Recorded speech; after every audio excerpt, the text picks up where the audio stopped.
Celui qui est endeuillé pendant Shiva, même pendant la Shiva, s'il traverse une fête comme Purim ou Hanouka, il n'a pas le droit de manifester des signes de deuil en public. C'est-à-dire tout ce qui concerne l'intimité, donc il ne se douche pas, on n'a pas le droit de se doucher, sauf il y a des exceptions.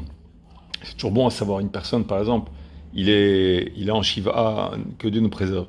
En plein mois de Tammuz, Av, mois d'août, je sais pas, il fait 35 degrés, tout ça, une canicule ou quoi, et il transpire comme un fou. Alors il sait pas quoi faire parce qu'il sent mauvais, il n'a pas le droit de se laver. Il a été surpris par le deuil.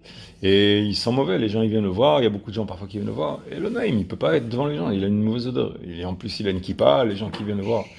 Donc comment il peut pas se laver, mais la chose qu'il peut faire, c'est prendre des petites lavettes, des lingettes comme ça, une serviette humide ou quoi, tu vois, des lingettes. Il s'essuie pour ne pas être sentir mauvais. D'ailleurs, une personne, Khutzma Kavod, c'est bon à savoir. Même pour Tisha B'Av, c'est bon à savoir. Et maintenant, on va rentrer dans Purim. C'est pas le moment d'en parler, mais bon, on ouvre une parenthèse juste pour savoir. C'est quand même bon à savoir, on sait jamais. C'est, par exemple, à Tisha B'Av, une personne, elle change la couche de son petit-fils, son fils ou quoi, tu vois. Se salit avec les mains, il y a une odeur d'excrément dans les mains. Il faut se laver les mains même au savon. Ben, c'est ça le truc, c'est que tant que le rinçage il est pas méta anouk, c'est pas pour un anouk, c'est pas pour le kiff de se rafraîchir ou tu vois d'avoir une bonne odeur ou quoi, c'est nécessaire parce que tu peux plus prier. On peut pas prier, on n'a pas le droit de prier avec un morceau d'excrément qui sent mauvais sur le corps. C'est assourd. C'est un match assourd. Afkamina, une personne qui va, comment dirais-je, amène une chose que, sens-toi à l'aise, tu veux te lever, fais ce que tu veux, d'accord. Par exemple, une personne qui va qui va se vider, il va aux toilettes. C'est une chose qu'il faut savoir. Et ça concerne en fait le quotidien. Une personne qui va se vider, qui fait les gdolim, donc qui fait vraiment les besoins, il faut, le mieux, pour que ce soit bien propre, il faut se laver à l'eau. Soit avec une lingette, si c'est au travail, il n'y a pas de robinet. Si il y a un robinet, le mieux c'est à l'eau. Le Benishra, il dit en bezenaki. C'est pas propre si on fait uniquement comme on a l'habitude. Dans Aré Edom, le Benishra, il appelle ça Aré Edom, les villes de Edom, les villes occidentales, où on a l'habitude de s'essuyer uniquement avec le papier. Alors, la couture Saphir amène que c'est Bediavad, si, comment dirais-je, tu as que ça, ok, tu peux compter sur ça, mais tu verras que si tu te laves après à l'eau, tu verras qu'il y a beaucoup de ça qui va sortir encore. Donc ça veut dire qu'en fait, la personne, elle va prononcer des brachot, elle va aller à la tfila, mais la tfila, c'est pas bon, la tfila, c'est pas bon, on peut pas aller faire une tfila dans un état pareil. C'est une raison aussi pour laquelle, quand un enfant qui ne sait pas encore se laver, qui ne sait pas encore se nettoyer après les toilettes, s'il dit une bracha, on ne peut pas répondre Amen. Alors qu'est-ce qu'on fait? On dit Va'amra Aisha Amen Amen. Alors on dit la majeure partie du passouk, on dit en silence Va'amra Aisha Amen. Et on synchronise pour que le deuxième Amen soit, ou le premier ou le deuxième, il soit sur la bracha du petit. Et on dit Amen. Donc on se la joue pour l'éduquer, tu vois, pour lui donner de l'importance. Mais on n'a pas le droit de répondre Amen à une personne qu'on sait qu'elle n'est pas propre, et ça s'appelle malpropre. Le Benishra, il rallonge sur ça, il dit qu'il y a une touma, une impureté très forte, que ça correspond à Baal Peor, que c'est pour ça que dans la paracha où Yaakov et Lavan, ils ont fait une alliance, ils se sont séparés, ils ont fait une alliance très particulière, on dit on n'a jamais vu une alliance pareille, où quand on fait une alliance, on s'en serre la main, on s'embrasse, on fait un accord, tu me donnes, je te donne, bon, c'est pas par amour, mais quand même, il y a des accords, je suis content de bénéficier, tu es content de bénéficier, tout le monde est content. Mais là, l'accord qu'ils ont fait, c'est on va se tourner le dos et on n'a plus le droit de se fréquenter, on ne se fera pas de mal, enfin que le mal, quoi. Alors c'est quoi cette alliance-là? Et ce qui est intéressant, donc le Benishra, il ramène qu'on fait attention que cette impureté-là, ça concerne se tourner le dos. Et c'est pour ça que cette impureté, elle sort par l'arrière. Et quand elle sort par l'arrière, ça correspond à l'impureté de Baal Peor. Et donc, Peor, c'est le nom aussi du trou, c'est pas lequel sort. Et c'est intéressant, dans la Chassidut, c'est écrit que quand une personne, elle mange, tu manges du couscous boulette, l'Ashkenazi mange son poulet sucré, je sais pas. Chacun, il mange ce que tu veux. Des salades, tu manges pas de pain, si tu peux manger de pain, tu manges ce que tu veux. Mais à la fin, Chutz Me'akavod, ce qui sort par derrière, ça a la même odeur. Comment ça se fait? Pourtant, c'est des recettes différentes. Pourquoi? Parce que c'est la même impureté qui sort. C'est les mêmes excréments en fait qui sortent de la même impureté, la même racine de l'impureté qui sort du même côté. Ça n'a rien à voir avec ce qui est rentré. C'est quand même intéressant, ça devrait sortir avec des odeurs, peut-être la rose, je sais pas moi, autre chose. Non, toujours la même impureté. Alors, et quand est-ce qu'il y a un autre point intéressant? Il y a beaucoup de points intéressants sur ce point-là. C'est un enfant quand il naît, Quand est-ce que sa crotte, elle commence à puer? Au moment où Au moment où il mange le blé. Le blé, voilà. Pourquoi le blé? Parce que quand il mange le blé, c'est là qu'il commence à pouvoir parler. Le blé, ça lui réveille dans la neshama le sens de la parole. Ah bon. Pourquoi? Parce que la kedusha, elle entre. Et quand la kedusha, elle entre, il commence à parler. À ce moment-là, pour l'équilibre des choses, l'impureté aussi, elle rentre de l'autre côté. Et donc, sa crotte, elle devient beaucoup plus puante que le reste. C'est lié l'un avec l'autre. Donc voilà, ce sont des parenthèses à savoir. Donc on récapitule. Moi, malheureusement, je me rappelle il y a 3 ans, j'étais en Shiva. Et donc j'ai dû traverser cette période de Purim. Je me suis levé, j'ai fait la Seouda de Purim. Donc Nafkamina, s'il y a quelqu'un qui est endeuillé et qu'il y a la Seouda de Purim au milieu, il doit participer à la Seouda de Purim, il est chayav. Parce que la Simcha des Rabbim, la Simcha qui est de public, elle ne peut pas être repoussée par le deuil. Le deuil qui est personnel. Tu comprends? Le deuil personnel d'un côté et la Simcha mitzvah Simcha berabim de l'autre côté. On ne peut pas repousser par le deuil. Il ne peut pas dire il a un deuil personnel et donc il ne pourra pas participer à la Simcha berabim. Ça va être repoussé. Ok? Donc Tafkamina, quelqu'un qui est endeuillé, même en Shiva, il faut le savoir. Si tu vois une personne qui se trompe ou quoi, qui a peur, là, parfois ils ont peur. Parfois il y a des gens, ils ne savent pas à qui demander ou quoi. Ou il n'y a pas beaucoup de gens qui savent répondre à ce genre de questions. Pas que je sache, mais bon, il y a certaines réponses que je sais parce qu'on a traversé ces époques-là. Mais il y a certains rabbinim qu'il faut savoir, ils ont peur d'apprendre ces chapitres-là parce qu'il y a des chachamim comme le Khatam Sofer, qui lui, il avait peur d'enseigner ces halachot-là. Un jour, quelqu'un lui envoie une lettre avec une question de deuil et pas longtemps après, juste après qu'il a répondu dans la lettre, il a eu un décès qui était terrible et lui, il a dit que c'était à cause du fait qu'il a répondu à une question qui concernait le deuil. Il a associé ça à cela. Alors, par rapport à cela, il y en a beaucoup qui ont peur d'apprendre ça à la là. Donc, vous étonnez pas, on pose des questions parfois sur le deuil, et on reçoit des questions qui sont un peu floues comme ça, parce que... Ce sont des minagim. Oui, mais pas seulement par les minagim. Il y a aussi des règles, que dans le deuil, souvent on va vers le Mekel, on va vers la Kula, pas par la Srouma, parce que c'est des minagim, justement. En tout cas, Laura va vous dire, lui au contraire, il encourageait, il bénissait ses élèves, il disait au contraire, je vous bénis, que rien, l'otirum pegara, kola ose mitzvah lo ire pegara, par la mitzvah qui sait que cet enseignement il est assez rarissime, disons, il est moins fréquenté, ce limoud-là que les autres, donc il y a un besoin en proportion de l'absence du limoud. Et donc on a besoin, le Am Israël a besoin qu'on connaisse ça, là, un voisin, un proche, ou soi-même Dieu préserve. C'est ça, alors il faut savoir ça, là, sans craindre. D'accord. Et j'ai vu même dans l'Agdama c'est un peu éloigné comme Kesh Komlia, mais ça ressemble un petit peu. Il y a une chose qu'on dit aussi, c'est sur l'imoud de la Kabbalah. Il y en a qui disent que quand on apprend la Kabbalah, ils ont une crainte. Oh, tu apprends la Kabbalah, oh, il va arriver des choses, tu vas devenir fou, etc. Ouais. Vous connaissez cette rumeur-là? Alors bon, déjà... Comment? C'est bon, mais c'est surtout une rumeur parce que en fait, c'est vrai qu'on voit quelques personnes qui deviennent fous de ça. D'abord, il faut savoir la partie de la Kabbalah qu'il faut absolument éviter, mais alors binaire, blanc-noir. L'éviter absolument, c'est ce qu'on appelle la Kabbalah Ma'asit. Kabbalah Ma'asit, c'est Mamash la Hashbia Malachim, c'est-à-dire rappeler le nom de Malachim, de ange, pour les faire agir. Demander à tel ange qu'il fasse ci, qu'il fasse ça. Il peut faire des choses terribles, il peut faire gagner des guerres, il peut faire des choses. Un ange, parfois il est aussi grand que la planète, il a des forces qui sont pas proportionnelles. Et donc c'est facile, tu fais agir un ange, tout ça, mais après l'ange il en veut à la personne parce qu'il a été mouf'al, il a été envoyé sans l'accord ou l'envoi ou la dérogation d'Akadosh Baruch Hu. C'est-à-dire ça est passé d'une manière directe de la personne à l'ange. Alors l'ange, soit parfois il se venge, soit parfois il demande une ristourne ou quoi. Enfin, après le type il a un lien direct avec l'ange qui est malsain. Et parfois, donc dans ce genre de cas-là, ce qui se passe, c'est soit il meurt, soit il devient fou, soit sa famille, soit il quitte la religion tout d'un coup, il devient cinglé, il quitte la religion, ou alors il a des enfants qui meurent, la femme qui meurt, des choses terribles qui peuvent arriver. Donc il y a une espèce de ce qu'on appelle la vengeance. Mais ça, on a dit, c'est Kabbalah Ma'asit, d'accord? Mais la Kabbalah Ionite, c'est-à-dire apprendre les Yehoudim, apprendre les mondes supérieurs, savoir. Quoi. Quelqu'un qui veut faire un limoud, c'est très long, c'est pas du jour au lendemain. Pour savoir comment prier d'après la Kabbalah, c'est presque, je veux pas devenir, comme devenir ingénieur, mais ça ressemble. C'est très complexe, c'est structuré, c'est beaucoup de notions qui sont construites l'une sur l'autre. C'est des formules qui sont dites, comme c'est complexe, alors on rappelle que les acrostiches, que les initiales. Alors c'est plein d'initiales et tu dois te mémoriser toutes les initiales pour savoir quelle fenêtre ça ouvre. Donc il faut beaucoup de concentration et il faut aller vite au rythme de la tfila et tout ça, donc c'est pas évident. Tu vois parfois des tfilas de Mekoubalim, ça dure parfois pas 5 minutes. Parfois ça dure 20 minutes, 25 minutes, une demi-heure, tu vois.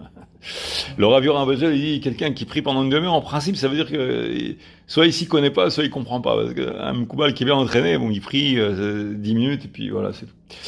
Donc cette Kabbalah qui est un Iyunit, qui parle de notions de Kabbalah, etc. Bon, il faut être pur, c'est-à-dire il faut essayer d'aller au mikvé, ça faut pas être impur. Mais c'est pas dangereux dans le sens où il faut être le top du top, le truc. Non, c'est pas à ce point-là. Une personne, puis aussi, il vaut mieux aussi avoir des bases sur le pshat, sur le plat de consistance, entre guillemets, les halachot, les autres domaines de la Kabbalah. Pas sauter devant la charrue, tu vois, mettre la charrue devant les bœufs et aller à la Kabbalah, alors que le type, il comprend rien ni à la Khan, ni à la Gemara, ni à la Mishnah, ni rien du tout, mais il est parachute, il est vraiment complètement out, et il saute dans la Kabbalah, tu vois, il va se planter. Je me rappelle, il y a quelques années, j'allais à un shiur, je comprenais pas énormément de choses, mais bon, je comprenais parfois et c'était le Rav Inon Malachi, ici, il y a un Beddin qui est ici à la et il donne des shiurs de Kabbalah, il est très connaisseur en Kabbalah. Et à un moment donné, il nous avait dit qu'il y avait une rumeur d'un dibouk. Vous savez ce que c'est un dibouk? Un dibouk, c'est quand on dit qu'il y a l'esprit, l'âme d'un défunt qui est poursuivi en principe par des anges gardiens qui sont là pour le garder pendant ses punitions. Donc en principe c'est kafakela, c'est-à-dire c'est même avant le Guénom, c'est pire que le Guénom, etc. dans certains sens. Et donc il est poursuivi, il est un peu ballotté. Bon, il est un peu maltraité, quoi. Et par une erreur d'une personne qui est vivante, une avéra, une faute qu'elle fait, parfois, il y a la possibilité que l'hermétisme de la personne, elle se lève un petit peu, et l'âme qui est poursuivie, elle puisse rentrer dans le corps d'une personne. Quel intérêt qu'elle rentre? Parce que tant qu'elle est dans le corps d'une personne, les anges gardiens derrière, ceux qui le maltraitent un peu, pas méchamment, enfin méchamment oui, mais pas vicieusement, je veux dire. Pas dans l'esprit lui faire du mal et qui fait... Non, c'est l'otaf qui dit, font ça d'une façon entre guillemets neutre, c'est tout. Le jour où ça suffit, bon, on lui dit, ok, ben c'est fini, il n'y a pas de vengeance, tu peux un peu attendre, c'est pas ça du tout. Alors ils le poursuivent et lui, c'est quand même qu'il va souffrir. Alors il se réfugie dans une personne, dans le corps d'une personne. Donc il rentre et tout d'un coup la personne, elle ressent vraiment un enflement ou elle a du mal à respirer si c'est à la gorge ou elle a mal au doigt si c'est dans le doigt. Ça dépend de la taille de l'âme, toutes sortes de choses. Ça s'appelle un dibouk. Oui, mais c'est dangereux. Hein. Parfois la personne, elle peut en mourir parfois. Elle peut en souffrir. Normalement, ça peut durer des jours, des semaines, des mois, des années et voilà. Et donc le Rav Yehuda Ptaya, il parle beaucoup de ce sujet-là. Et donc à notre époque, il y a quelques années, ils ont dit il y avait une femme qui disait, d'après son attitude, il disait qu'apparemment peut-être qu'elle a un dibouk. Alors ils ont demandé à quelques chachamim qui s'y connaissent en Kabbalah, et le Rav Inon Malachi, il m'a dit c'est curieux parce que c'était très intéressant la réaction de ces chachamim là. Il dit il y en a parmi eux, tout de suite ils ont dit oui c'est un dibouk, c'est un dibouk. Et d'autres ils étaient sceptiques. Ils étaient sceptiques, ils disaient il faut voir, ils étaient très sceptiques. Et il m'a dit le Ravino, tous ceux qui étaient sceptiques, c'était ceux qui s'y connaissaient dans tous les domaines de la Kabbalah, presque tous les domaines de la Kabbalah, et en plus de ça, tous les domaines de la Torah, et parmi tous les domaines, ils s'y connaissaient en Kabbalah. Ils étaient sceptiques, ils pesaient le pour et le contre, ils n'étaient pas sûrs. Mais ceux qui étudiaient que de la Kabbalah, qui étaient beaucoup moins connaisseurs dans les autres domaines de la Torah, tout de suite ils disaient c'est un dibouk, c'est un dibouk. Il dit pourquoi c'était comme ça, il me dit, lui c'est un Beddin, il s'y connaît dans toute la Torah. Enfin, presque toute la Torah, je veux dire, dans tous les domaines de la Torah. Il me dit, parce que comme quelqu'un, il s'occupe que de Kabbalah, Alors il voit quelque chose qui est spécial, il veut que ce soit un niveau inconsciemment. Il a envie que ce soit un niveau, parce qu'il s'occupe de ça tout le temps, du coup. Mais quelqu'un qui s'occupe d'autre chose, il dit bon, ça peut être une maladie, ça peut être une instabilité, ça peut être, parce qu'il s'occupe de tous les domaines de la Torah, tu comprends? Il peut avoir une faiblesse, tout ça, quelque chose de médical, tu vois. Un symptôme, il cherche. Oui, il cherche un symptôme, il essaie de voir à quel domaine ça s'associe, s'attribue. Mais celui qui s'occupe de Kabbalah, qu'est-ce que tu veux qu'il dise? Alors il s'occupe de Kabbalah, il me dit c'est intéressant. Et donc c'est pour ça qu'il me dit, entre autres, c'est l'une des raisons pour lesquelles, lui-même il recommande, il dit, c'est bien d'étudier la Kabbalah, il faut même, à un certain stade, étudier un peu de Kabbalah, pourquoi pas. On peut être acquitté de ça par la Chassidoute, par un peu aussi le Ben Ishraï. Les introductions de Ben Ishraï, ça ressemble aussi à la Kabbalah. Il y a des introductions de la Kabbalah qui sont très faciles très digestes, pas trop profondes du tout. Et c'est de la Kabbalah. Tu étudies le Tanya, tu étudies l'écoute Moran, il y a beaucoup de Kabbalah en fait, mais habillé d'une façon très lisible, relativement lisible et C'est pas la compréhensible. santé de tout le monde. Non, mais tu peux, bon, ça va, bon, au pire, en tout cas, ça nuira pas, quoi. Écoutez, Moran Gelé, j'arrive pas à le lire. Il est dur, écoute, mais le Tanya, c'est plus facile. Donc, Donc la personne, non mais pourquoi une fois bien dire on pourra étudier un peu de Tanya, le Tanya c'est pas trop dur, c'est très structuré, c'est pas du tout difficile. Enfin c'est difficile mais pas trop. Toute la Torah est dure, et les halachot qu'on fait c'est pas dur. Oui, mais Non, il faut être disposé. Bon. Ouais. Alors de toute façon, Pas tous les jours que tu étudier un peu de Kabbalah, ça nuit pas, c'est bien de faire en plus, encore en plus. Il faut pas, parce que ça happe aussi, c'est très tentant parfois. Et puis il y en a qui se disent que la Kabbalah, ça y est, il va commencer à deviner l'avenir, il commence à toutes sortes de fantasmes comme ça, d'imagination, tu vois. Bon voilà, c'est une parenthèse pour ça. Alors, dans l'introduction de Etzraïm, qui a été écrit par le Talmid Mouvahak, l'élève principal du Harizal, du Rabbi Yitzhak Luria, qui était le grand maître de la Kabbalah, qui est venu au monde uniquement, enfin principalement, presque uniquement, pour enseigner à son élève, le Rav Chaim Vital, qui s'appelle le Me'arachou en acrostiche. Et dans l'introduction du livre de son élève, pour lequel il est venu au monde pour lui enseigner la Kabbalah, pour que lui diffuse la Kabbalah dans le monde, son élève, il écrit qu'il y en a qui disent qu'il y a une mauvaise rumeur sur la Kabbalah, que celui qui étudie la Kabbalah, il lui arrivera du mal, des choses, et patati patata. Comme ça, il écrit. Dans son langage, hein, moi je vous dis à peu près le message. Et lui, quand il ramène ce message-là qui est dit, cette rumeur qui est ramenée, il dit, et comment on ose dire une chose pareille sur une partie de la Torah? Que celui qui étudiera une partie de la Torah, il va en être nui, c'est-à-dire il va recevoir des dommages, il va être comme s'il y avait une punition pour ça. Il fait une mitzvah, il étudie la Torah. Et il va être puni pour ça, chas v'shalom. Il dit, rien que le fait qu'il reçoive une rumeur ou qu'il répande une rumeur pareille sur la Torah, ça peut engendrer que la Torah lui fasse une punition pareille. Donc vous comprenez le truc. Donc je reviens aussi sur la chod du deuil. Chazé Shalom, Khatam Sofer, il disait ça comme ça. Da'ato, Chacham Kadosh, en maldaber. Mais ce qu'il dit là, Ovadia, qui dit que quand on sait qu'il y a la kavana, qu'il y a beaucoup de gens qui ignorent cette halachot-là, et la personne elle s'intéresse. Malasot, elle passe parfois, ou Tisha B'Av, on s'ennuie. On s'ennuie, on peut pas apprendre presque rien. Là, la chod de deuil, c'est le moment. Alors on apprend la chod de deuil, Tisha B'Av. C'est long, hein, il y a pas mal de choses, mais bon, on peut apprendre des rachés prakim quelques heures et on commence à être au courant. Pourquoi pas? À ce moment-là, tu commences à savoir qu'est-ce qui se passe quand une personne, ça peut arriver, tout d'un coup, Dieu préserve. Une personne, tout d'un coup, tu tombes sur un épisode où Dieu préserve, tu assistes au décès d'une personne. Comment il faut se comporter? Il faut pas lui fermer les yeux, il faut dire peut-être Shema Israël à côté, il faut pas le quitter, il faut lui ramener les membres sur le lit. Il y a certaines halachot, des choses que des choses que Chayab la asot. Il faut pas lui fermer les yeux. Parce que fermer les yeux à quelqu'un qui agonise ou qui est presque mort ou quoi, c'est comme si quand, tu sais, il y a une bougie qui est parfois qui est un peu, qui ressemble à un incandescente comme ça. Vous connaissez? Il y a une bougie on voit plus de flamme, mais elle est incandescente. Elle peut rester longtemps comme ça. Tu la bouges un peu, tout de suite elle s'éteint. Et donc quand on touche à peine à la personne dans cet état-là, il se peut que ça la fasse mourir un peu plus vite. Et c'est pour ça que ça sourd. Des choses qu'il faut savoir. Même Rabbi Akiva, Avi Avod, Kol Torah, une grande partie de la Torah. Et lui-même, il raconte qu'avant qu'il devienne Talmid Chacham, il était donc, il rentrait dans la Torah jusqu'à l'âge de 40 ans. La Torah, elle dit qu'il était Amar jusqu'à l'âge de 40 ans, imaginez-vous. Et à un moment donné, il a vu le cadavre d'un maître mitzvah, quelqu'un qui est mort sur la route, un juif. Il l'a pris sur ses épaules, il a fait un long chemin pour l'amener jusqu'au Chachamim, pour l'enterrer jusqu'à un endroit, savoir ce qu'il faut faire. Qu'est-ce qu'ils lui ont dit? Ils lui ont dit, chaque mètre, chaque pas que tu as fait, c'était une avera. Il fallait l'enterrer sur place. Et comment on le sait si on n'apprend pas une chose pareille? C'est-à-dire, Met Mitzvah connaît mes comment. Il achète son propre endroit, donc il faut savoir. Lui avait une très bonne kavana, une très bonne volonté, très bonne intention, mais si tu l'apprends pas, tu peux pas le savoir. D'accord?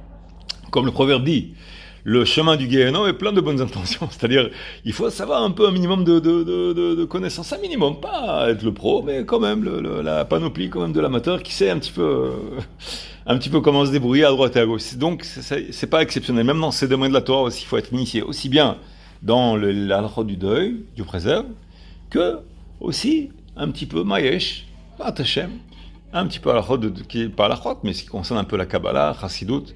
Chassidut, c'est le meilleur moyen, enfin l'un des meilleurs moyens, de rentrer un peu, d'être acquitté du limoud un peu de Kabbalah, sans que ce soit ni nuisible, ni dangereux, ni mébalbel, ni rien du tout.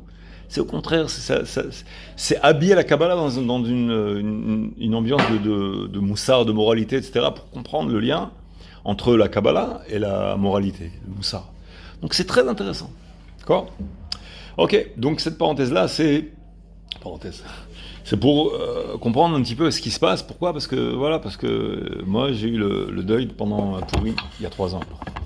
Maintenant, on rentre dans Adar. Mishenichnas Adar, Marbim, Besimcha. D'accord.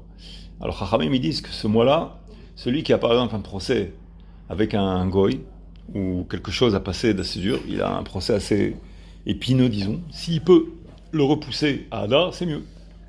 Maintenant, on sait que En Mazal Israël, mais à la Mazal.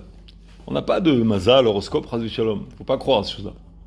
Et voilà que la Torah nous dit, si tu peux aller à Adar, c'est mieux parce que. Et Av, c'est moins bien. Alors, comment ça se fait? D'accord? Alors, il y a un autre klal, c'est pas lié au Mazal, c'est lié au Megalgelim Zechut Aliade Zakai, ou Megalgelim Chova Aliade Chayav. Vous connaissez ce principe-là? Quelqu'un qui a beaucoup de mérite, en principe, il méritera, Bezrat Hashem, à avoir beaucoup à travers ses mains, à travers son intermédiaire, il va être beaucoup l'émissaire de bonnes choses. D'accord? Donc les bonnes nouvelles, les choses, tu vois, aider, ça. Et quelqu'un qui a beaucoup de fautes, Shalom, au contraire, il va tomber peut-être sur lui beaucoup d'occasions de punir, de faire de bonnes choses. Bah. Donc ça s'appelle Megalgalim Zechut, un mérite, Aliade Zakai. Donc c'est un cercle vicieux. Il faut essayer de rentrer dans le cercle positif. Et Megalgalim Chova Aliade Chayav. C'est pas une de mazal. Et le mois de Hadar, où lui, il galgal d'arko arbesrout, donc il y a un éveil de singo, de bonnes choses, de bonnes nouvelles et de bons entendements. Pourquoi Purim alors? Purim, non, c'est autre chose. Purim, c'est le pour, c'est le. La loterie, non, pas la loterie. Non. Parce que Purim, en fait, dans toute la Megillat Esther, on ne trouve pas le nom de Hachem. Le nom de Hachem n'est pas écrit une seule fois. Oui. D'accord? Pourquoi? La Megillat Esther, qu'est-ce que c'est Esther? Esther Panim, la face cachée de Hachem. Il y a un passouk dans la Torah qui dit Aster Astir Panaim. Et c'est ce qui nous est destiné malheureusement dans notre Koufa, où Dieu il se cache. Ça veut dire quoi il se cache? Il cache tous ces mécanismes, si tu veux, les manières d'exprimer, de manifester, d'actionner, faire lever des leviers, etc. Il fait ça d'une façon cachée. C'est-à-dire, il déguise ça derrière quoi? La nature, la chokhma, les inventions, le tact, le manque de tact. Enfin, tout est déguisé, c'est-à-dire que la personne, quand elle vit un miracle, par exemple, moi, Baruch Hashem, je m'en suis bien tiré de l'hôpital. Alors, si je tombe dans le panneau, je vais dire, bon, il y avait un bon médecin, l'hôpital, il est bien, voilà, c'est tombé à temps, tu vois, c'était des bons infirmiers comme ça, tu vois. Non, mais c'est vrai aussi. Mais le vrai gorem, c'est-à-dire ce qu'on appelle la siba. Siba, la racine du mot siba, c'est les sovev. Mais sovev, mi sivev, tu comprends? Az yesh siba, yesh siba ta sibot. Dans le Tatah Eliyahu, anhu ailat ailot antu siba ta sibot. Tu vois, tu as que la raison des raisons. Alors la raison, c'est le mécanisme. Il a fait froid, il a fait chaud, alors il a fait froid, je me suis refroidi, il a fait chaud, alors j'ai transpiré. Ça, c'est la siba, le mécanisme. Mais la sibat à sibot, non, il y a une caparat avonante, il y a un truc au contraire, parce que Hachem, il voulait me donner une occasion de faire ci, de faire ça, alors il a fait lever un vent de chaleur, etc. Donc ça, c'est sibat à sibot. Alors bon, on parle communément avec les gens, on leur donne des sibots. On dit, bon, ok, c'est un bon hôpital, un bon médecin, etc. Mais en réalité, d'après l'Hashgacha pratit, même si le médecin, il était nul, même si l'infirmier, il était, je sais pas quoi, si Hachem il veut que je m'en sorte clean, je m'en sortirai clean, même s'ils font exprès vous connaissez l'histoire de la femme, il y a une femme pendant la Corona, une femme pendant la Corona qui était, avant la Corona, elle était hospitalisée, elle avait une maladie où elle, pas incurable, ils ne savaient pas tellement ce qu'ils avaient, elle avait une espèce d'infection, mais ça se réveille, ça s'endort. Elle était dans le coma tantôt, elle se réveille, donc elle était plus ou moins presque constamment hospitalisée, mais tu vois, par intermittence, ça vient, ça part, ça vient, ça part. À un moment donné, elle est hospitalisée, et il y a eu le corona, et elle a été infectée par le corona. Et quand elle a été infectée par le corona, qu'est-ce qui lui arrivait? Elle est tombée dans le coma. Elle est dans le coma, pourquoi pas que je ris, je me moque pas, vous allez comprendre. Elle est tombée dans le coma, après quelques semaines, je crois, ou quelques jours, quelques semaines, elle s'est réveillée complètement guérie. Les médecins, ils étaient bouche bée, ils ont fait l'examen, ils ont dit, la corona, le coronavirus, il lui a dévoré l'infection qui lui gênait de vivre pendant des années. Donc tu vois, ils ont dit le corona, ça y est, c'est cuit, c'est fini. En réalité, c'est le corona qui vient la guérir de ça. Donc en fait, il y a si bas, on pourra les mécanismes. Alors après coup, tout le monde est intelligent. Ah oui, le corona, il a mangé, mais avant coup, quand tu vois qu'elle a avec le corona en plus, tu dis, wow, ça y est, c'est cuit. Quel c'est cuit? C'est pas toi qui décides. D'accord? Laurent Avoda, il aime bien cette histoire. Il dit, il y avait une femme qui avait un couple qui ne pouvait pas avoir d'enfants. Ça fait longtemps qu'ils n'allaient pas avoir d'enfants. Et ils ont été voir un médecin en Israël. Tu entends, Eliaou? Et ce médecin-là, il a fait des examens à la femme, au mari de ça. À la fin, ils sont venus voir le diagnostic, écouter le médecin. Et le médecin, il leur a dit, vous voyez cette main? Il dit, quelle main?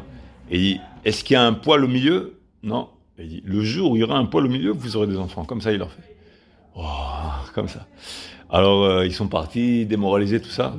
Et le Rav de Tzal, il aime beaucoup raconter ces histoires. Et les arrière-petits-enfants, ils dansent sur la tombe de ce médecin-là aujourd'hui. Tu vois. C'est-à-dire que, en fait, il peut dire ce qu'il veut. Est-ce qu'il est lui, l'ange gardien, le malach hamavet? Est-ce il décide de la vie? Il décide de rien, il fait ce qu'il peut, le pauvre malach misken. Il essaie de faire ce qu'il peut à son travail. Mais c'est pas lui qui décide. D'accord? Il y a une histoire que le Rav Zamir Cohen, il raconte.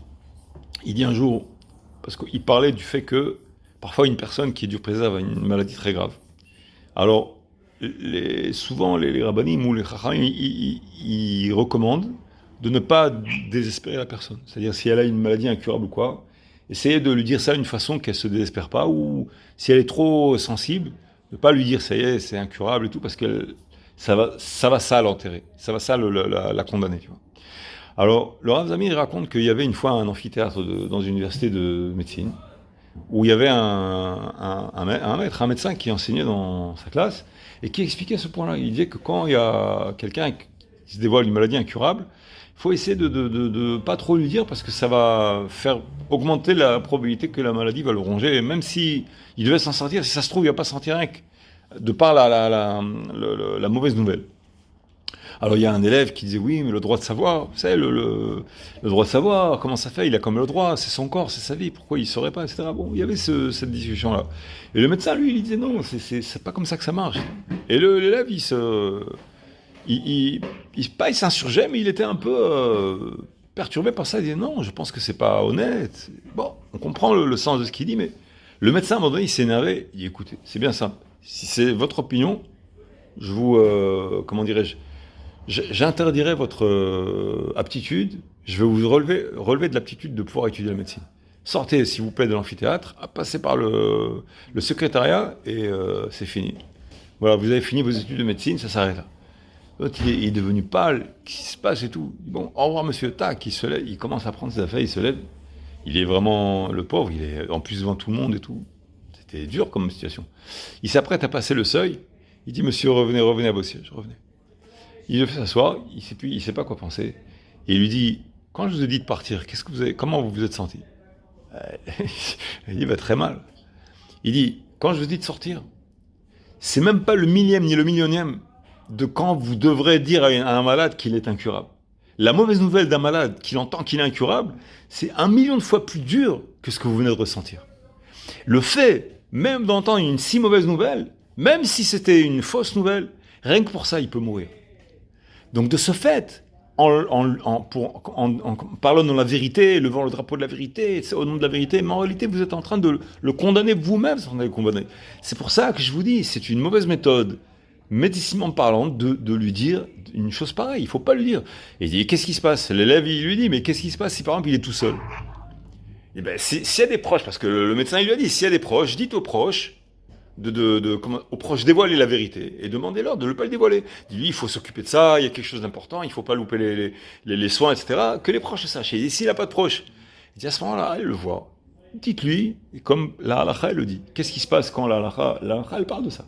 Si une personne a une maladie très grave, et on est obligé de dire à la personne, parce que sinon elle ne saura pas comment s'occuper d'elle-même, à ce moment-là, il y a une phrase que Chachamim ils ont rédigée qui disent que beaucoup de gens, beaucoup de malades s'en sont sortis, et beaucoup de gens sains, ils sont morts d'une façon, comment dirais-je, très aléatoire, très hasardeuse. Il dit, comment dirais-je, occupe-toi prends tes soins. Et c'est Dieu qui décide, Dieu il fait vivre, Dieu il fait mourir, ne t'en fais pas. Prends tes soins, dans ta chaîne, tu t'en sortiras. Comme ça, lui dire d'une façon, si on est obligé de lui dire, parce que c'est une personne qui est toute seule, et que si elle s'occupe d'elle, vraiment elle est en danger de ça, mais de l'habiller d'une façon qu'elle puisse comporter, le supporter, qu'elle puisse le digérer. Voilà, il a répondu comme ça. Donc, c'est pour ça que, dans le fait d'aller faire entrer la personne dans un marasme ou quoi, donc, Megalgelim zchut al zakai et chova al zakai al chayav, c'est-à-dire la personne qu'elle est malheureusement obligée de donner des mauvaises nouvelles. C'est pas toujours, comment dirais-je, une chose qu'il faut ni rechercher. La Gemara, Shabbat, elle parle de Bourseki. Bourseki, c'est quoi? Bourseki, c'est celui qui s'occupe des pots, traiteur de pots. Traiteur de pots, à l'époque où on écrivait beaucoup sur les parchemins, d'ailleurs aujourd'hui, même pour les pots, pour les téphilines, Sifrei Torah, les parchemins. Traiter les pots à la manière d'antan, c'était mettre dans l'eau et les laisser, tout ça. Et ça faisait beaucoup de mauvaises odeurs. Gratter la peau, enlever les poils, etc. Et donc le Bourseki, il avait beaucoup de mauvaises odeurs sur lui, qui sautaient sur lui. Et dans l'Alakha, c'est écrit qu'une femme qui se marie avec un Bourseki, même si elle sait d'avance, c'est-à-dire elle sait d'avance c'est un Bourseki, après elle dit je ne peux pas supporter son odeur. On peut lui dire mais bon tu savais très bien qu'il est Bourseki. Et bien même qu'elle savait d'avance que c'était un Bourseki, elle a droit d'exiger le divorce du fait qu'elle ne peut pas supporter son odeur. Même qu'elle savait d'avance. Donc attention, Bourseki, c'est un métier qui est nécessaire. Pourquoi? Parce que s'il n'y a pas de Bourseki, il n'y a pas de tefilin, il n'y a pas de mezuzot, il n'y a pas de Sifrei Torah, comment on fait? On a besoin du Bourseki. À Olam, la Gemara elle dit, à Olam tsarich les Bourseki. Le monde a besoin de Bourseki. C'est nécessaire. Mais la Gemara elle continue, elle dit, avalata, alti Bourseki. Essaye de ne pas être Bourseki si tu peux. Personne ne t'a obligé à être Bourseki. Si tu veux être Bourseki, c'est un choix. Tu peux choisir autre chose, d'accord? Personne ne t'a obligé à être Bourseki. C'est quoi Bourseki? Bourseki, c'est celui qui traite les pots, qui s'occupe de pots, qui prépare les pots pour que ça devenir des parchemins, ou pour que ce soit utilisable, portable, domestique. Tu comprends? L'utilisation domestique de peau, une peau quand elle est d'un animal comme ça, il faut la traiter pour qu'elle puisse devenir un cuir ou un parchemin. Et lui, quand il traite ces peaux-là, bon, en principe, c'est un type qui va, avec les méthodes d'antan, qui sont, comment dirais-je, rurales comme ça, artisanales, il va avoir de très mauvaises odeurs sur lui. D'accord? Et donc, c'est pour ça qu'on a rappelé ce truc-là. Et donc, ça revient au même sur certains métiers, où par exemple, saisisseur. Des métiers comme ça. Bon, je dis pas que celui qui est obligé d'être saisisseur parce que Shamaim, il est obligé de rentrer chez les gens comme ça. C'est un métier. Voilà, bon, il y a des métiers où, comment dirais-je, si c'est possible, parfois une personne ne peut pas l'éviter. Parfois, je sais pas, Shamaim, on veut qu'il soit saisisseur, pourquoi? Parce qu'il a une mission là-bas, j'en sais rien. Mais celui qui a le choix, on lui propose. Je connais un ami comptable, ouais, huissier. Voilà, j'ai oublié le nom. Je connais un ami comptable qui m'a dit qu'il avait un neveu qui travaillait, je ne sais plus dans la comptabilité. Il avait le choix entre devenir quelque chose dans la comptabilité en indépendant, ou alors travailler dans Ma'am, la TVA, l'inspecteur de TVA. Il lui a dit tout de suite, il laisse tomber la TVA. Devient comptable, parce que les inspecteurs de TVA, ils font très peur, souvent. Ils font pas, mais bon, ils ont le bras assez long, bon, c'est assez, disons, pas répressif, mais c'est assez... Déprécié. Quelqu'un qui entend téléphone qu'il a un inspecteur de la TVA, bon, il n'est pas forcément toujours très content, voilà, c'est ça. Mais donc, dans ce sens-là, il a dit, bon, si tu as le choix, puisque tu as le choix, toi-même tu me demandes, est-ce que je fais ci, est-ce que je fais ça? Il a dit, choisis l'autre. Si tu as le choix, tu n'as pas le choix,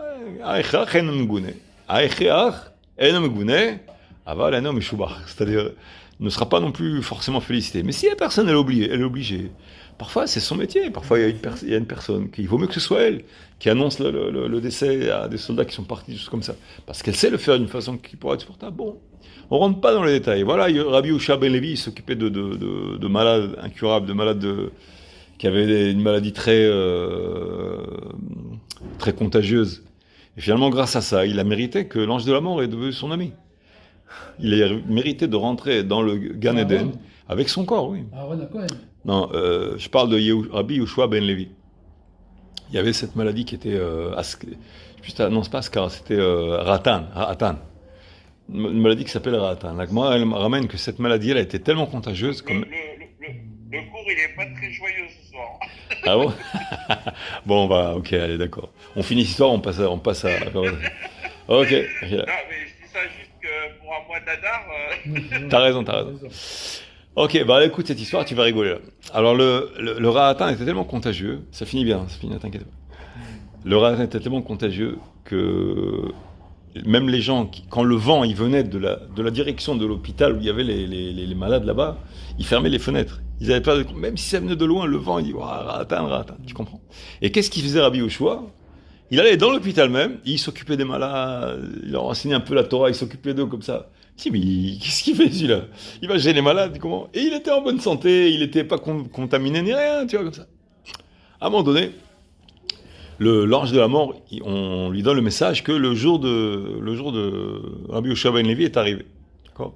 Il est devenu le copain, entre guillemets, l'ami, c'est-à-dire du l'ange de la mort. Et l'ange de la mort, il lui dit gentiment que c'est le jour. Alors il lui dit, bon, alors si c'est comme ça, est-ce qu'il peut faire ça à la façon dont il veut? Il dit, ce que tu veux, demande-moi ce que tu veux. Il dit, je te demande, montre-moi d'abord. Il veut d'abord voir sa place au Gan Eden. Il veut sa place au Gan Eden, la voir. Comment, de quoi ça a l'air? Ça te fera plaisir? Ça fera plaisir, ok. Alors il commence à marcher, il se retourne et il dit, écoute, c'est désagréable. Il marche derrière lui avec l'épée de l'ange de la mort, il dit comme ça, il dit, qu'est-ce que tu veux que je fasse? Il dit, passe-moi l'épée. Il prend l'épée. Bon, il prend l'épée de l'ange de la mort dans les mains, et l'ange de la mort derrière. Et ils vont jusqu'où? Au Gan Eden. Après, il y a la muraille. Bon, c'est spirituel, mais il y a la muraille. Il dit, je veux monter sur la muraille. Et comment on fait? Il dit, laisse-moi monter sur toi, et je vois le Gan Eden comme ça. Alors il monte sur les épaules de l'ange, et il voit sur la muraille là, et il a l'épée en plus. Il a l'épée dans ses mains. Et quand il voit le Gan Eden, il ne veut pas résister. Il commence à sauter. L'ange de la mort, il attrape l'habit, il lui coupe l'habit avec son épée, et il saute dans le Gan Eden. Alors l'ange de la mort, il va se plaindre chez Hachem. D'abord, il a pris son outil de travail. Il a besoin de ça pas que pour lui. Il faut qu'il lui ramène l'épée. Ça veut dire quoi? Et en plus, il est rentré dans le Gan Eden avec le corps. Il n'a pas laissé faire son travail. Et Rabbi Yehoshua ben Levi, il a fait le vœu qui sort pas de là-bas. En plus. Alors Hachem, il a dit, il a fait le vœu. Il dit, oui, mais il a fait le vœu, quoi. Alors Hachem, il a répondu comme ça. Il a dit, on va regarder dans le livre de sa vie. Si une fois dans sa vie, il a résilié un vœu, alors ce vœu-là, on va lui résilier. Il a regardé dans le livre de sa vie, jamais de sa vie il a résilié un seul vœu. Hachem il dit on ne peut pas lui résilier le vœu, il restera dans le Gan Eden avec son corps. Mais l'épée il doit la rendre. Alors, il a rendu l'épée et il est resté dans le Gan Eden avec son corps. Il n'a pas passé par la mort. Quel avantage de rentrer avec son corps? Comment il a gagné ce mérite-là? Quel avantage? En s'occupant de malades hyper contagieux qui n'avaient pratiquement aucune chance d'en sortir. Comment il a mérité ça? Ok, tu vois que de là, on peut arriver à la plus grande... Tandis que tel personnage est entré vivant au Gan Eden. Quel avantage il a? L'avantage, c'est qu'il n'a pas vécu la mort. Puis c'est un mérite extraordinaire, t'imagines? Ok, mais par rapport aux autres... Bon, c'est sûr, c'est spirituel. Son corps, déjà, il a été adapté à un état spirituel. Donc, ça veut dire que son corps, il est déjà très pur. Très pur. Il a rencontré... Il me semble que la Gemara le ramène, qu'après il a rencontré Rabbi Shimon Bar Yochai, et Rabbi Shimon Bar Yochai, il lui a demandé est-ce que tu as vu l'arc-en-ciel dans tes jours? L'arc-en-ciel, c'est souvent, ça ramène des nouvelles pas trop bonnes. Alors il a dit que oui. Après, il a dit bon, il n'était pas content qu'il ait vu l'arc-en-ciel, et finalement, Gemara a dit c'est pas vrai, il n'a pas vu l'arc-en-ciel, mais par modestie, il a dit qu'il l'avait vu. Donc, Rabbi Yehoshua ben Levi, il a été très estimé, très élevé, donc il a mérité ça, c'est pas pour rien. D'accord? Ok, on va parler un petit peu de Bezrat Hashem, de Halachot Megillah Esther. Ok, Megillah Esther, mitzvah Midirabanan, où on doit arrêter si on étudie la Torah, on s'arrête, on va écouter la Megillah, mitzvah de Rabbanan, mais c'est chova. Il y a 2 fois, il y a le soir et le jour. La mitzvah du jour est plus importante que celle du soir, mais c'est pas interchangeable. C'est-à-dire, on ne peut pas dire, ça y est, j'ai entendu le jour, c'est bon, le soir, c'est pas grave. Non. Les deux, c'est un chiyuv, puis finalement. On doit entendre la Megillah le soir et être acquitté, et le jour être acquitté.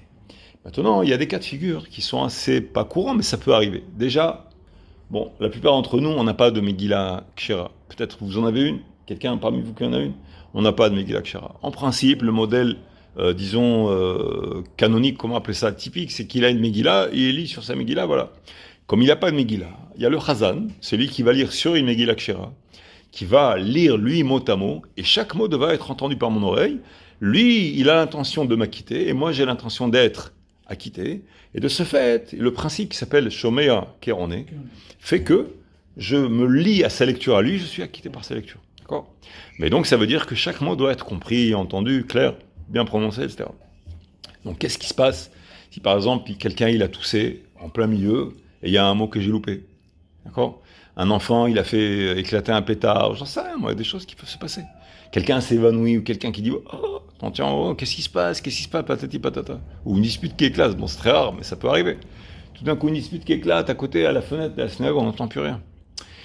Alors, dans ce cas-là, le chazan, il doit être intelligent. S'il voit qu'il y a un brouhaha comme ça, il doit s'arrêter et attendre que le brouhaha s'arrête et revenir jusqu'à la phrase où il a commencé le brouhaha, pour acquitter tout le monde. Parce qu'il fait ça pour lui, mais pour le public aussi. Ouais. S'il n'a pas assez de tact et qu'il continue quand même, ça peut arriver aussi. Alors, à ce moment-là, moi, qui est acquitté, qui est censé être acquitté par lui, j'ai un chumash, c'est-à-dire j'ai la Megillat Esther qui est imprimée sur un papier avec de l'encre, pas sur une Megillah Kshera, donc sur un chumash on appelle ça, un livre. Je lis mot à mot, et quand je vois que j'ai perdu le contact, audio avec le truc, j'ai pas compris ce qu'il a dit, je vais faire comme un bandage. Je vais rattraper ces mots-là que j'ai pas lus, et je vais les rattraper jusqu'à ce que je recolle au mot du Chazan, et je me synchronise à nouveau avec lui. Et donc je ferai même 1, 2, 3, 4 phrases, jusqu'à combien, c'est quoi la limite du nombre de mots ou de la quantité en pourcentage relativement à toute la Megillah, moins que la moitié. Si moins que la moitié de la Megillah, je l'ai dite, moi, et lue sur le Chumash, parce que j'ai pas entendu, j'ai pas compris, ou toute autre raison, peu importe, je suis arrivé même en retard, j'en sais rien, à ce moment-là, je serai acquitté quand même. Si je dépasse la moitié, je suis pas acquitté. D'accord ? Vous avez compris le principe ? Donc quand il y a un mot qui m'a sauté dessus, il faut tout de suite, c'est pour ça qu'il faut lire avec le Chumash, sans prononcer. Je prononce pas quand j'écoute, et que tout va bien, que tout est clair, je comprends les mots du Chazan. Je comprends ce qu'il dit, je prononce pas. Mais avec les yeux, je repère, je suis synchronisé. De manière que s'il y a un bruit, il y a un brouhaha ou n'importe quoi, à ce moment-là, je commence à lire à partir du mot que j'ai pas compris, pour recoller et regagner le rythme du Chazan. D'accord ? C'est clair ? Joe, Stéphane, tout le monde. C'est clair, c'est important de savoir. D'accord ? Parce que ça arrive. Ça peut arriver, ça arrive même souvent. Il faut y penser à le faire. Une personne, elle dit, bon, c'est pas grave, j'ai loupé qu'une phrase. Non, mais tu as loupé une phrase, il y a une phrase de la Megillah que tu n'as pas entendue. Il faut la rattraper. Et il faut que ce soit dans l'ordre en plus. C'est-à-dire, je ne veux pas écouter ce qu'il dit le Chazan, quand il finira, je vais rattraper rétroactivement la phrase. Non, dans l'ordre. D'accord ? Donc c'est important de savoir ça. C'est l'une des choses qu'on fait. Donc c'est pour ça, on va dans une synagogue, où en principe on sait que bon, c'est pas trop grand, ou alors si c'est grand, il faut essayer de se rapprocher du Chazan. Maintenant, il y a un deuxième cas de figure. Il y a certaines synagogues qui sont assez grandes. Qu'est-ce qu'ils font là-bas ? Ils mettent un haut-parleur. Ils mettent un haut-parleur, un micro à côté du Chazan, et ils mettent quelques haut-parleurs diffusés un petit peu répartis dans la synagogue, de manière que toi, tu entends où que tu sois, tu entends assez clairement. Est-ce que je suis acquitté par un haut-parleur ? Alors la base de cette halakha, c'est que si j'entendais toute la Megillah uniquement par téléphone, par exemple, mais vraiment au dixième de seconde près, comme le téléphone il fait, une personne te parle, au même instant, presque au même instant, il n'y a pas de problème de délai, tu vois, de retard. Si j'entends tout la Megillah par téléphone ou par diffusion, par radiodiffusion, tout ça, et qu'il n'y a pas de problème de délai, je ne suis pas acquitté. C'est-à-dire il faut que j'entende pas la voix reconstituée par un micro, une membrane de haut-parleur, etc. Non. Il faut que ce soit la voix naturellement avec l'onde vocale qui sort de la corde vocale du Chazan et qui rentre dans mes oreilles. Là, je suis acquitté. Alors pourquoi on met haut-parleur ? Alors le haut-parleur, il sert pour un peu confirmer. Celui qui, par exemple, qui tend l'oreille, qui s'efforce tout le long de la Megillah, qui a du mal, si le haut-parleur, il lui permet de comprendre avec moins d'effort, c'est bon. C'est-à-dire que la règle, elle est comme ça. Si sans le haut-parleur, j'aurais pu comprendre toute la Megillah, je suis acquitté.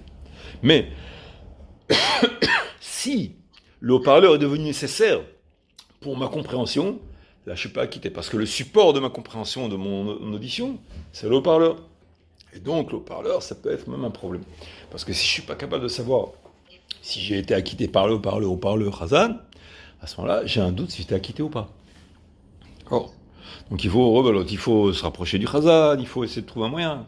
Bon, d'accord, il faut trouver son...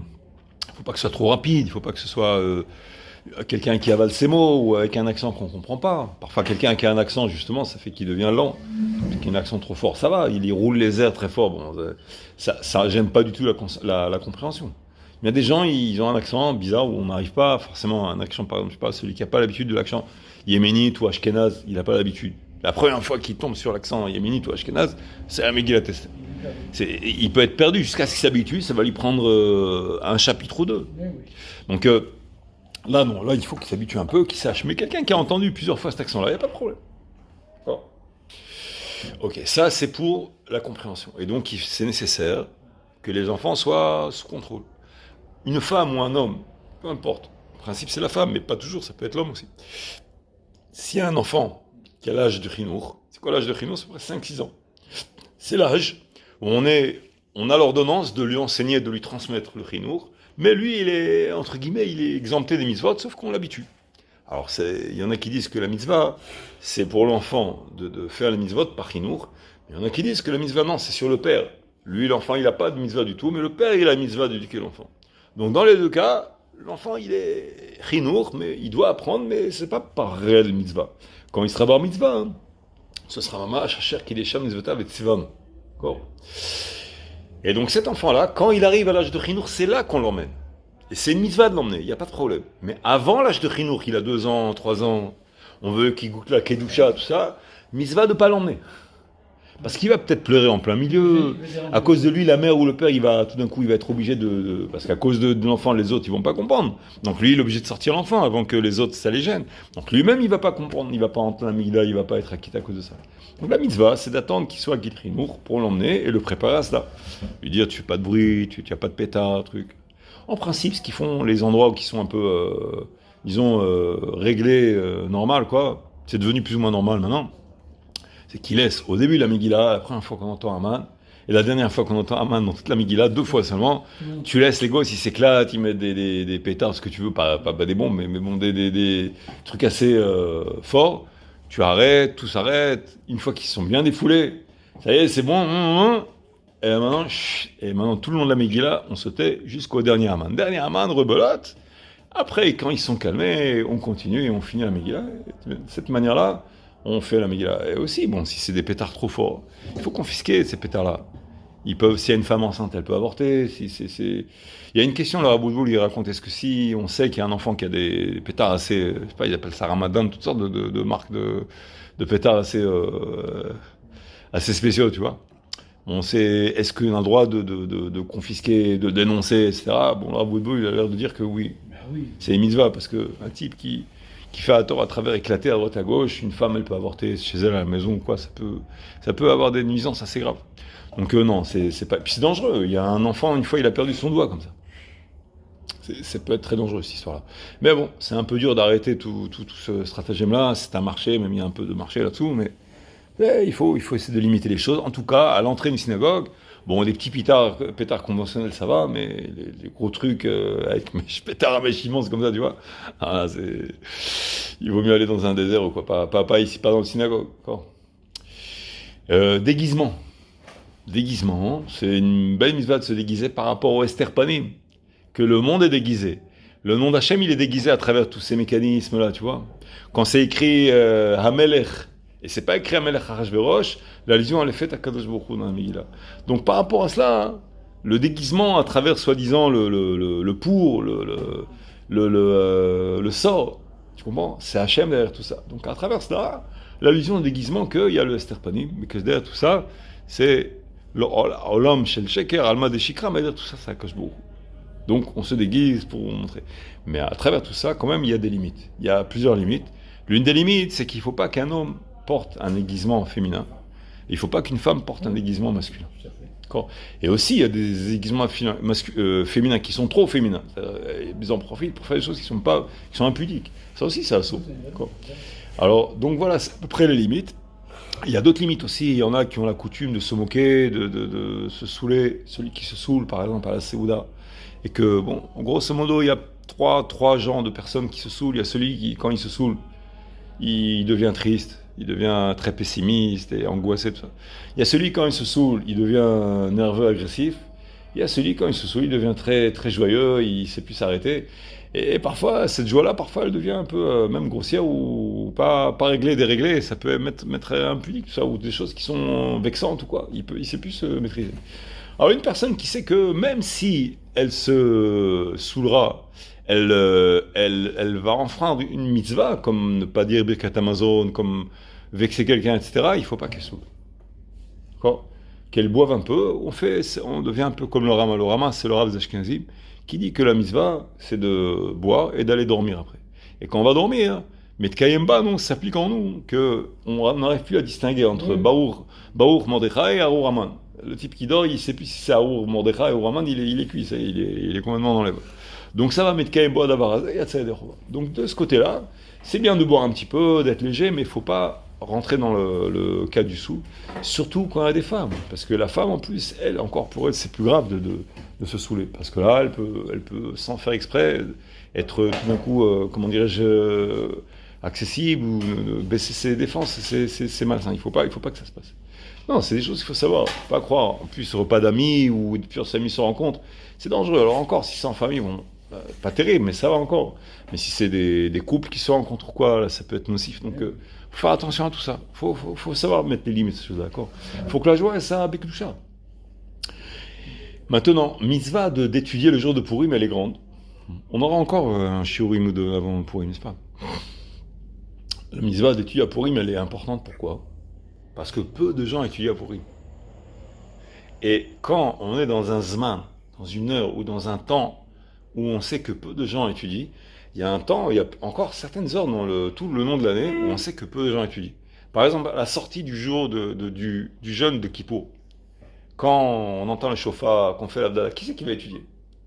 Alors figurez-vous qu'il y a des kollèles qui sont ouverts à ces jours-là, à cette heure précise là, où ils font un kollèle, ils étudient à cette heure-là, parce qu'à cette heure-là, il y a peu de gens qui étudient la Ils Torah. jeûnent encore? Je sais pas. Peut-être qu'ils font une petite Abdallah rapidos avec un gâteau, et puis voilà, c'est bon, peut-être. Non, je pense qu'ils s'arrêtent de jeûner.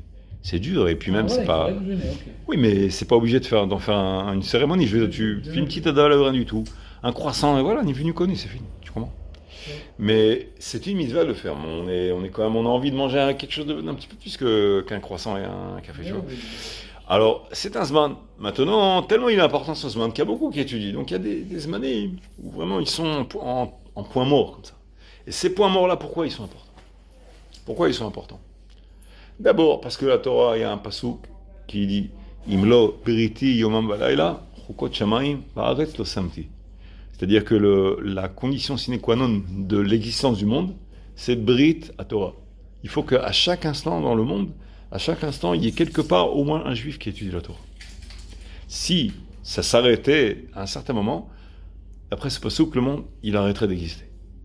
Donc, il y a des maasim, comme ça, on raconte qu'il y a un chacham, il se lève devant un jeune élève. Il dit pourquoi? Parce que le chacham, il a vu que la veille, cet élève-là, il a étudié un concours de circonstances qu'il n'y avait que lui qui a étudié pendant quelques secondes, pendant quelques minutes. Donc, il avait le mérite de maintenir le monde. Donc, c'est important. C'est une des raisons pour lesquelles Am Israël est diffusé dans le monde, dans beaucoup d'exils. Parce que les fuseaux d'horaire font que les heures où, en fait, les gens où ils sont occupés au tfilot ou n'importe quoi, il y a toujours un relais qui se passe de l'un à l'autre, où l'heure de routine de l'un, c'est pas du tout la routine de l'autre. D'accord? Et donc, à ces semaines-là, encore une minute, c'est que, à ce moment-là, il y a ce qu'on appelle, Chachamim explique comme ça. Il dit, il y a une grande abondance, il y a un robinet, un chiber, un robinet central, qui verse une grande abondance au monde entier. Cette abondance, elle se diffuse, elle se répartit sur le monde entier. Mais quand il y a que peu de personnes, une mitzvah par exemple qui est très délaissée, donc il se trouve que ces gens-là, ils ramassent l'abondance de quoi? Du monde entier. Et elle se déverse sur 5 personnes, sur 30 personnes. Mais c'est énorme. Une abondance mondiale qui se déverse sur 30 personnes seulement. À plus forte raison sur une personne, c'est un truc dingue. Donc le type qui fait une mitzvah qui est rare, ou alors à un endroit ou un zman, un temps qui est rare, il est hyper boosté de bonnes influences et de bracha, un truc de fou. Donc, quand on recherche ces zmanim-là, où une mitzvah d'Afka, elle est pas très publicitaire, pas très attirante ou quoi, où elle est pas méprisée, mais disons délaissée, voilà. On appelle ça, une mitzvah, il y a une expression pour ça, on appelle ça mitzvah chez met mitzvah. C'est-à-dire un mort, personne n'est là pour l'enterrer. Donc cette mitzvah-là, personne ne la touche, elle est entre guillemets agonisante, et tout d'un coup quelqu'un il la ramasse, il la fait, alors il se dit mais qu'est-ce que je fais? Personne ne l'a fait, moi je vais la faire. Hafour, Karota, c'est un trésor, si quelqu'un il trouve le trésor, il n'y a que lui qui l'a trouvé. Alors si tout le monde l'a trouvé ensemble, il faut se le diviser en 10 000, en 10 millions, mais là il est tout seul à trouver, tu imagines? Donc ces occasions-là où il y a une mitzvah délaissée, un zman délaissé, c'est comment dirais-je, c'est un cadeau qu'il ne faut pas laisser passer Bédrat Hashem. D'accord? La semaine prochaine, on continuera avec Rot Purim. D'accord? Shalom, Shabbat Shalom. Shabbat Shalom לכולם. תודה רבה חברים.